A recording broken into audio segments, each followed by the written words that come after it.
Hi guys, this is Ranjit, and in this video let's do the unboxing and have a first look at this Poco M2 Pro. And I would say this is sort of like a little brother of the Poco X2, but I don't get it why did they name it Pro. Anyways, let's have a closer look at the same. And if you look at the back, as you can see, it is powered by the Snapdragon 720G processor. It is very close to performance in terms to the Snapdragon 730G. And surprising thing is that now they have bundled a 33 watt fast charger, and the battery capacity has increased to 5000 milliamp hour. But the camera, as you can see, it's a 48 megapixel quad camera setup. If you recall, the Poco X2 had a 64 megapixel Sony sensor.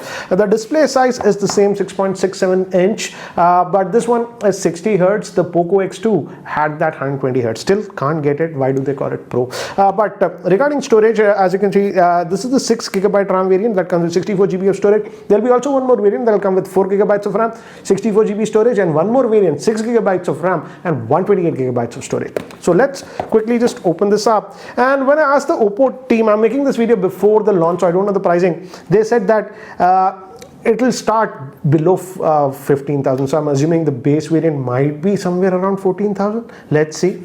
Anyways, so this is what we get. SIM ejector tool over here, and a case and some paper work is there. So let's take out the case, and it's that transparent case. Reminds me of the Redmi Note 9 series. And let's take out the SIM ejector tool also. We'll pull it out and see the SIM slot. It should be triple slot, but let's see. Anyways, let's take this out, and we have the dual color tone finish. But I have to say, if this was just single color, this layout resembles the Redmi Note 9 series, as I've told you. Anyways, we'll just keep this one to the side. Let me put it in the case so that you have an idea how does it look. So this is how it looks. It has a big cutout for the case. So let's keep this to the side, and let's see what else we get. Just a USB type C cable, as you can see. But guys, use this one because of that extreme fast charging. Don't use any other cables. I'll just keep that also to the side.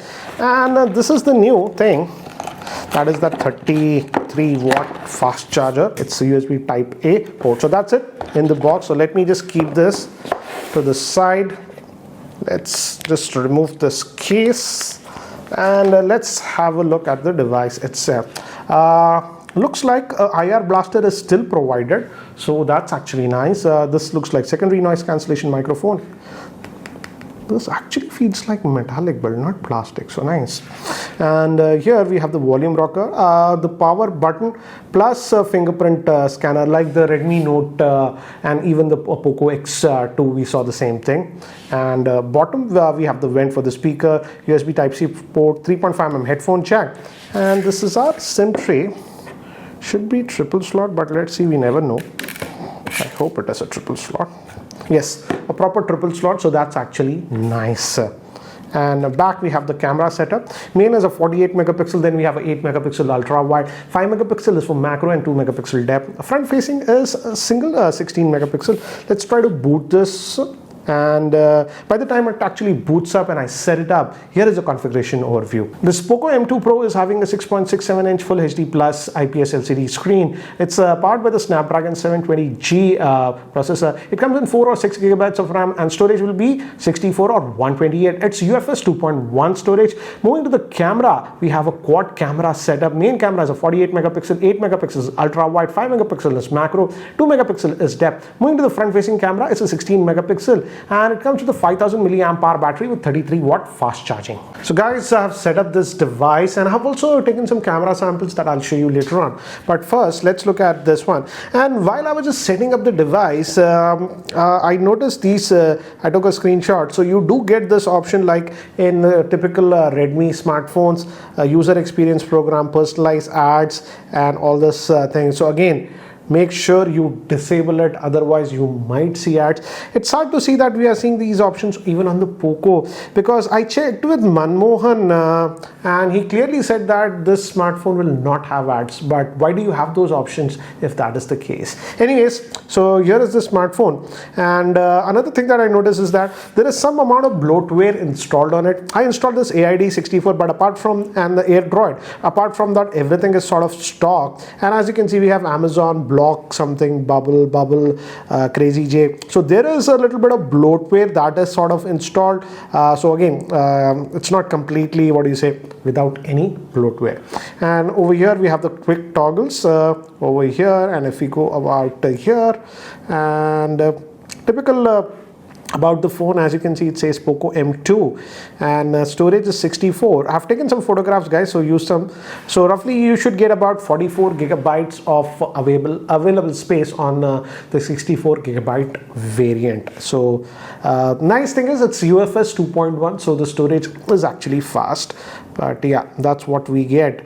And so typical Xiaomi, and it does have the, what do you say, Mi Remote app for that IR blaster stuff, so you can control. I'm just going to say okay, and you have to agree to a lot of terms. So love all the time, I love. So yeah, you can use that.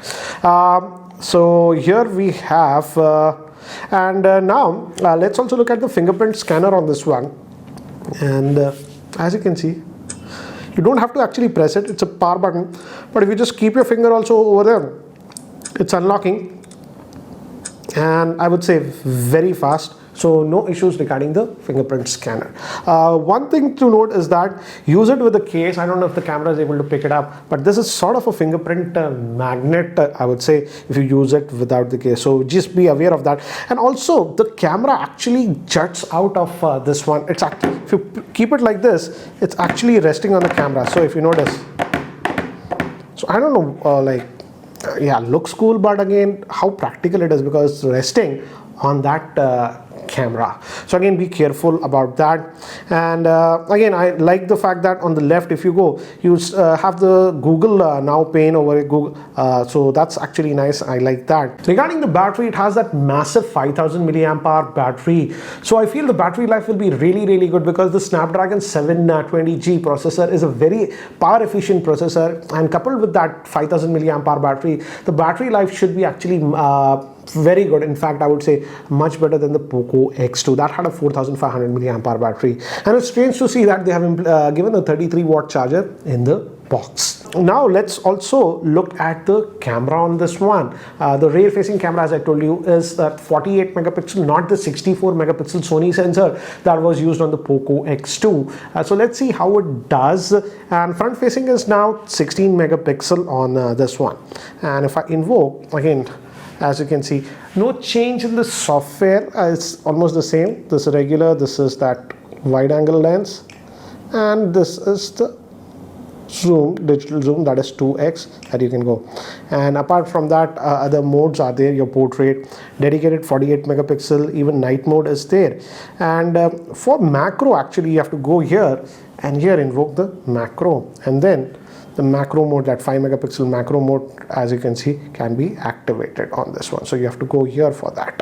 And front facing camera is that 16 megapixel. One thing I noticed is that the screen for some reason is saturating the colors quite a bit. The skin tones definitely are more saturated, at least on the screen. We'll look at the photographs and see if that's the case there also. And here we have that portrait mode and all those things. So let me do one thing. Let me take actually some photographs with this one so that you have a better idea regarding the camera. These were taken with the rear facing camera, and one thing I noticed is that it oversaturates the colors, especially if they are greens, as you can see with these pictures. These came out decent, slightly oversaturated, but not as bad as earlier pictures. And this was in the 2x zoom, and this was that ultra wide, and these were taken in the regular mode. And as you can see, you get that natural bokeh effect with the same, which actually looks very good. And this is regular shot, this is macro. Macro actually screws up with the color, regular again, and this is again that macro. So again, the macro even is trying to oversaturate the colors, as you can see. These were taken in indoor lighting, and here I felt it actually did a decent job. Sometimes the white balance was slightly off, but again, I won't complain considering the budget oriented price of this smartphone.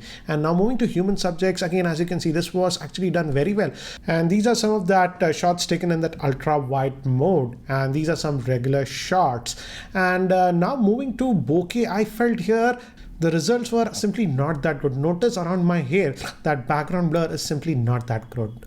Now moving to front facing camera, as you can see, outdoor shots actually came out really good with this smartphone, as you can see, even that background blur. But here are some of the indoor samples taken, and this was the ultra wide mode, and it does a decent job. Regular shots came out good, but in the portrait mode, notice the area around my hair, it's simply the edge detection is not that great. Now moving to the front facing camera in indoor lighting, here you got to be slightly careful, otherwise you can get some blurry shots. So guys, that's it for now for the unboxing of this Poco M2 Pro. So what do you guys think about this one? Frankly, looking at some of the camera samples, I felt that the camera was sort of oversaturating stuff at times, particularly when there were a lot of plants, green plants. It was oversaturating, like it reminded me of the old Samsung smartphones. And also in the bokeh mode, if you have noticed some of the samples near my hair, it was not done as well. So definitely I would say as of now, if camera is the highest priority, I frankly feel still the Poco X2 has a better camera than this one.